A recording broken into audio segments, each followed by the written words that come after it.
야, 지역이 밥 먹여주냐? 아니야, 일자리가 중요한 거야. 시드니, 브리즈번, 멜버른 가봤자 기술도 없고 영어도 못하면 점소이밖에 더 되냐고. 뭐 점소이가 나쁘다는 게 아니야. 점소이가 버는 돈이 나쁘다는 거야. 우리는 돈 목적의 채널이니까.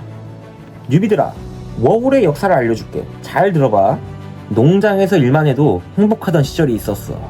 호주 환율이 1200원, 1300원을 찍던 시절. 딸기밭에서 일을 하던, 감자밭에서 일을 하던. 한국의 최저시급은 4,000원이었기 때문에 주 1000불이면 성공하는 시기였지. 하지만 어둠의 트라이앵글, 카불처, 번다버그, 스탠소프를 중심으로 흑도 세력인 악덕 한인 컨트랙터가 등장하기 시작하면서 농장의 판도는 확연히 달라지기 시작했어. 비수기에도 사람을 속이며 모집했고 텍스와 연금을 떼먹으며 민초들의 고열을 빨아먹기 시작했지. 기문방설로 자취를 감추는 그들을 정부는 쉽게 막을 수도 없었어. 이후 민초들은 악덕 컨트랙터를 피하기 위해 기업형 농장으로 향하기 시작했어. 겐다앤 만다린, 럭비팜, 2PH, 코스타 등등.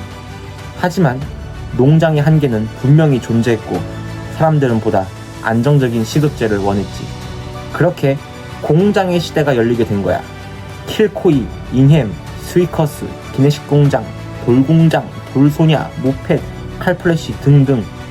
하지만 이곳조차도 들어가기가 너무 힘들었어. 수많은 워홀러들이 들어왔고 경쟁은 치열했지. 그때 등장한 이론이 대만 지인설이었어. 대만 사람들이 공장은 꽉 잡고 있다. 이들의 인맥을 활용하자. 여튼 이 시기는 크게 시티의 점소이, 농장의 민초, 공장의 노예 총 3가지 섹터로 직업을 구했었어. 그 중에서도 육가공 공장이 가장 선망 높은 대상이었지. 운 좋으면 스폰 비자도 받았거든. 그리고 이게 10년 동안 고착화되었던 워홀 정보의 흐름이었어. 주 1000불의 시대라 부르고 지금은 구시대의 정보, 구시대의 일자리라고 볼 수 있지. 고착화되었던 시기에도 은둔 고수들은 활동을 했었어. 지금은 사라졌지만 워홀이라는 구덩이 커뮤니티였지. 외세 세력, 즉 유럽 친구들을 사귀면서 얻은 정보를 은둔 고수들이 한국 커뮤니티에 올리기 시작한 거야.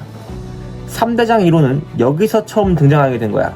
코튼 그레인 와이너리, 그리고 솔라팜이라고 하겠지만 아니야.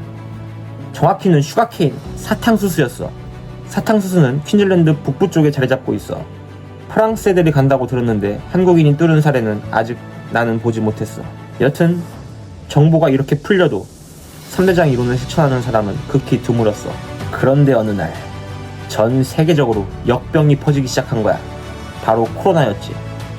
호주 워홀은 코로나 이전과 이후로 나뉜다고 해도 무방할 정도로 전 세계를 암흑의 시기로 물들인 역병이었지만 그 당시 호주에 있던 워홀러들에게는 황금의 시대를 열게 해줬지. 겁에 질린 외세 세력들은 중원을 떠났고 꾸역꾸역 남아있던 갈 곳 없는 민초들에게는 골드러시가 시작된 거야. 일자리는 넘쳐나고 사람은 없던 시절, 백신 2방 맞지 않으면 일 못하던 시절, 지원금을 받으며 일하지 않는 자들이 넘쳐나던 시절, 농장에서 보이콧을 하고 컨트랙터 머리 위에 군림하던 시절. 즉 기존의 방식과 너무 다른 대격변의 시기가 찾아오게 된 거지. 그리고 이 난세에 영웅이 등장하기 시작했어. 서부 마이닝 세력의 남궁세가 월인이 땡땡 진 땡땡, 동부 3대장 세력의 제갈세가 농부 땡땡 준 땡땡, 동부 건설의 모용세가 다 땡땡땡 호주 땡땡, 남부 웨어하우스의 혈교 맥 땡땡. 이들이 정보를 공유하기 시작하면서 주 1000불의 시대를 넘어 주 2000불의 시대로 자리 잡게 되었지. 남궁세가의 월인이 땡땡은 솔라팜, 마이닝 정보를 풀었고 미덕도 개최하면서 중원으로 오는 무리민들의 길잡이가 되어주셨어.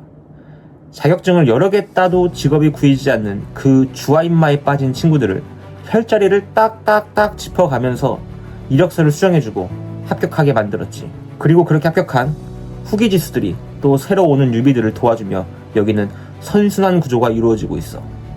한 가지 말해주자면 서부 세력은 퀀텀 점프로 주 3,4,000불까지 끌어올렸다는 것만 알아둬. 하지만 영어를 못하던 나는 동부 3대장 제갈세가의 가르침을 통해 3대장 루트를 도전하게 되었지. 이제 이곳에 대한 정보는 넘쳐 흐를 지경이고 모든 민초들이 무리민으로 거듭날 수 있는 환경이 조성된 거야. 요즘은 이 3대장에만 국한되지 않고 4대장, 5대장, 6대장 늘어나는 추세야. 주 2천만 찍으면 그냥 대장이라고 부르는 거야. 그리고 영어 못하는 너도 나도 이곳은 가능하다는 거야. 동부 건설은 내가 잘 몰라서 패스.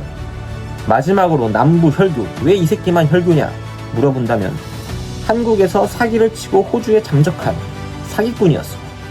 하지만 이 친구의 도움으로 많은 유비들이 웨어하우스에 기적처럼 합격을 한 거야. 이 부분은 무시할 수 없었어.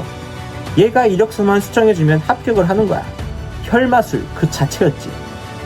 이 친구는 멜버른에 있는 우럴스와 잉엠의 웨어하우스를 통해서 투잡을 할 수 있다는 그 비기를 전수했고, 그렇게 하면 주 4,000불이 가능하다는 이론을 만들어냈어. 하지만 오픈톡방의 규모가 커지면서 맥땡땡은 꼬리가 잡혔고 결국 오픈톡방을 폭파해버렸지. 김은방수를 통해 그도 어디론가 잠적을 했지만 그의 비기를 전수받은 후기 지수들이 웨어하우스 합격 노하우를 공유하고 있는 상황이야. 코로나 이후에 만들어진 이 루트들을 통틀어 나는 신시대라 부르고 있어. 코비드 영웅들이 만들어 놓은 이 파이프라인을 따라가면 절대로 망하지 않는 거야.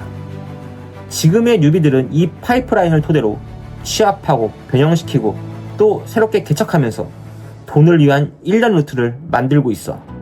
즉, 구시대의 정보는 이 신시대의 궤도로 진입하기 위한 잠시 비를 피하는 곳이라고 생각을 해야 돼. 도시 선정이 중요한 게 아니야. 돈이 되는 곳은 어디든 달려갈 수 있는 기동력이 필요한 거야. 나는 지역을 선택한 적이 없어. 일자리를 선택했지. 그리고 그곳에 지역이라는 어떤 이름이 있었을 뿐이야. 호주? 물리적으로는 넓어. 하지만 살다 보면 좁아. 지금은 이게 무슨 말인지 전혀 이해 못하겠지만 살다 보면 이해하게 될 거다. 신시대의 일자리 중에서 습관과 방법을 가리지 말고 모두 동원해서 딱 하나만 뚫어봐. 너의 워홀이 달라질 거야. 하지만 이제 이 신시대도 언젠가는 구시대가 되는 시기가 오겠지. 내가 감히 예상해보자면 이제 미래의 워홀을 주도하는 사람은 특정 기술을 가진 사람이 루트를 새롭게 개척하면서 어떤 시대가 올 거라고 나는 생각한다. 즉, 기술 워홀의 시대가 열리는 거지. 하지만 진입장벽이 아직은 높으니 먼 훗날의 이야기가 되겠구나. 지금까지 내 이야기를 들었잖아. 마지막으로 하나만 묻겠다. 호주까지 와서 한인잡의 점소이가 되시겠습니까? 선택은 너에게 맡기마. 그럼 이만.